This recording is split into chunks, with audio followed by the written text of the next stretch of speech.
Hello students, welcome back to my channel Bengali টিউটরে তোমাদের স্বাগত। তো আমি তোমাদের চলে এসেছি পশ্চিমবঙ্গ মধ্যশিক্ষা পর্ষদ অনুমোদিত যে ফাইভের বইটি আছে, বাংলা বইটি, সেই বাংলা বইয়ের আজকে তোমাদের পড়াবো মায়াতরু, লেখক অশোক বিজয় রাহা। তো তোমরা যারা আমার আগেকার ক্লাস ফাইভের ভিডিওগুলো দেখোনি তারা দ্রুত দেখে নাও। তা আর আমার সাবস্ক্রাইব করে আমার পাশে থেকো তোমরা। হ্যাঁ, তো আজকে আমি এই মায়াতরু কবিতাটি পড়াবো লাইন বাই লাইন, প্রত্যেকটা লাইন ওয়ার্ডের মানে বলে দিব।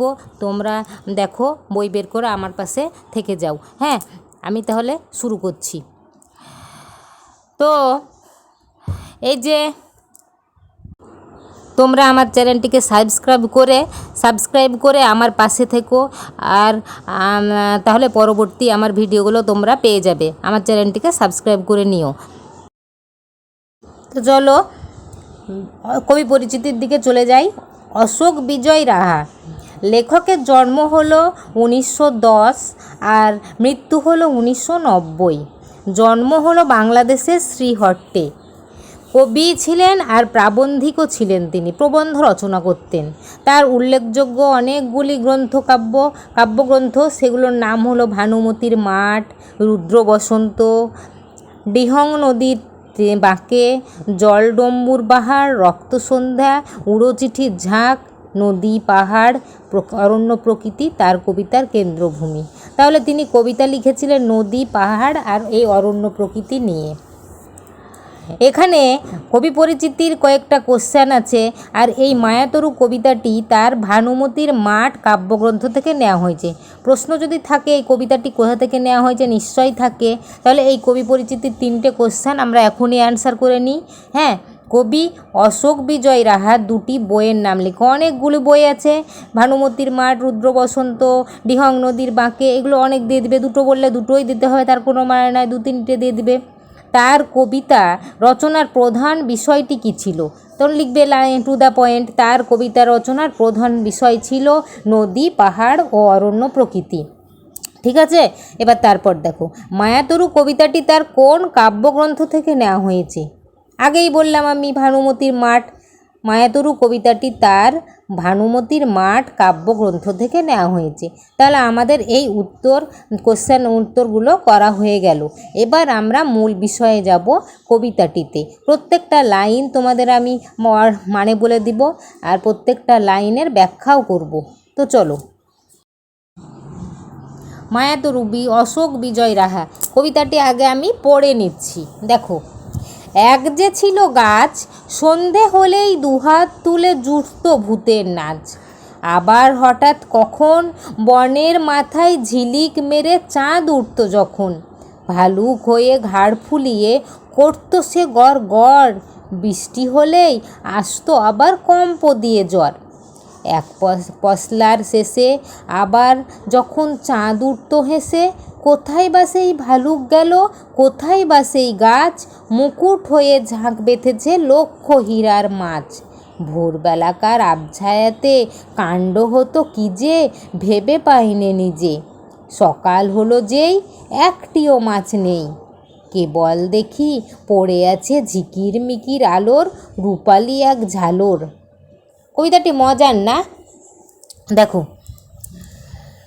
এক যে ছিল গাছ, একটা লেখক বলছেন একটা গাছ আছে, সেই গাছে কি হতো, সন্ধে হলেই দুহাত তুলে যেন ভূতের নাচ চলতো।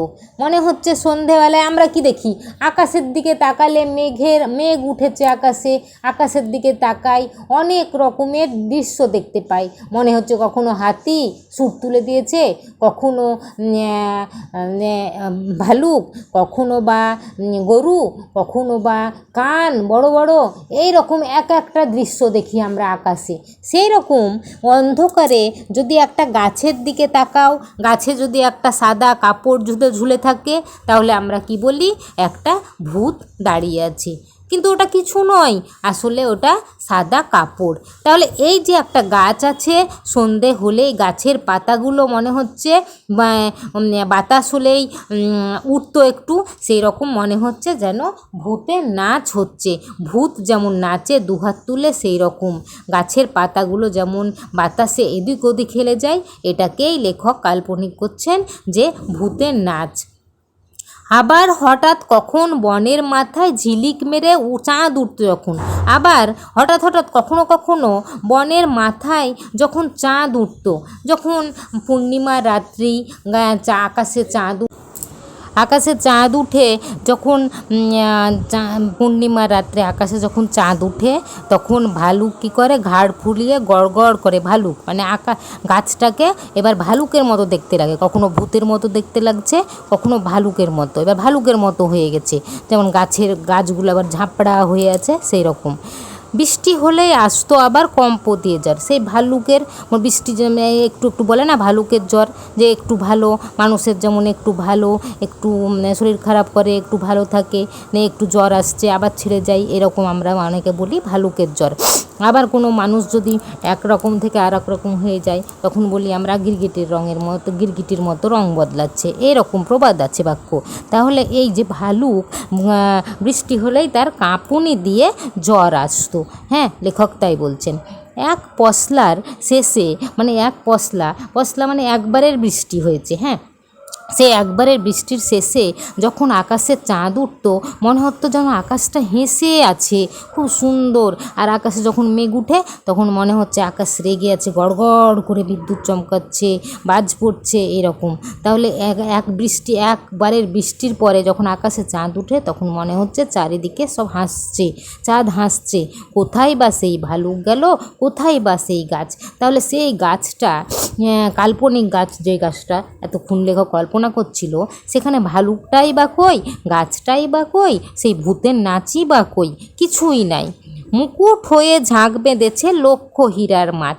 এবার কি হয়েছে, মুকুট হয়ে লক্ষ হীরা, মনে হচ্ছে তাতে যেন এত হীরা জ্বলছে, লক্ষ হীরার মাছগুলো যেন জ্বলছে। কোথায়? সেই গাছে।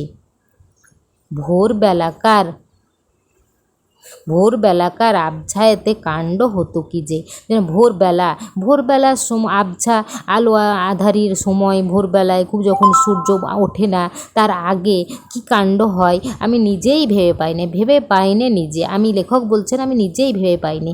সকাল হলো যেই, একটিও মাছ নেই। সকাল হলো তখন আমি সেই গাছের দিকে তাকালাম, লক্ষ হীরার মতো কত মাছ ছিল সেখানে কিন্তু একটিও মাছ নেই। কেবল দেখি পড়ে আছে ঝিকিরমিকির আলোর রূপালি এক ঝালর। কি দেখি আমি? শুধু একটা পড়ে আছে ঝিকিরমিকির মানে ঝিকিমিকি আলো, হ্যাঁ, রূপালি এক ঝালর। রূপালি মানে রূপলি রঙের, সাদা রঙের এক ঝালর, যা ঝলমল করে ঝুলতে থাকে। তাহলে এখানে লেখক বলছেন যে কোনো একটা গাছ আছে, সেই গাছ সন্ধে হলেই সেখানে ভূতের নাচ জুটত, ভূত যেন নাচছে দুহাত তুলে। আবার কখনো যখন ঝিলিক মেরে অল্প আলোর ছটা চমক আসে, চাঁদ উঠত, তখন মনে হচ্ছে যেন ভালুকটা গড়গড় গড়গড় করে শব্দ করছে রেগে। আবার যখন বৃষ্টি হতো, তখন তার কিন্তু কাঁপুনি দিয়ে জ্বর আসতো। একবারের বৃষ্টির শেষে যখন আকাশে চাঁদ উঠত, মনে হতো যেন সবাই হাসছে। কোথায় বা সেই ভালুক গেল, কোথায় সেই গাছ গেল যেখানে ভূত নাচছে? সেটা তো নাই। মুকুট হয়ে ঝাঁক বেঁধেছে লক্ষ হীরার মাছ, সেখানে মনে হচ্ছে যেন গাছের ওপরে মুকুট হয়ে আছে লক্ষ হীরার মাছ। ভোরবেলার আলো আঁধারির অস্পষ্ট ছায়ার মতো আবছায়াতে যে কী কাণ্ড হতো আমি সেটা নিজেই বুঝতে পারি না। লেখক বলছেন সকাল হলো যেই, সেখানে আমি কি দেখলাম, সেখানে লক্ষ হীরার মাছ বা কি, একটাও মাছ নেই। কেবল পড়ে আছে ঝিকিমিকি মানে তীব্র কিংবা কিন্তু অল্পক্ষণ স্থায়ী আলোর ছটা বা চমক, সেই আলোর রূপালি রঙের এক ঝালর, যা ঝলমল করে ঝুলতে থাকে। তাহলে তাহলে এই হলো আমাদের আজকের পাঠ্য, যে মায়াতরু, অশোক বিজয় রাহা রচিত মায়াতরু কবিতাটির সারসংক্ষেপ। আমি প্রতিটি লাইন, প্রতিটি ওয়ার্ডের মানে তোমাদেরকে ভালো করে বুঝিয়ে দিলাম। তোমরা এবার বই খুলে পড়বে আর আমার ভিডিওটা শুনবে, তাহলে ভালো লাগবে। তোমরা তোমার বন্ধুদের সঙ্গে এটা শেয়ার করে দাও, ভালো লাগলে লাইক ও কমেন্ট করো। তো আজ এই পর্যন্তই, আসি, টাটা।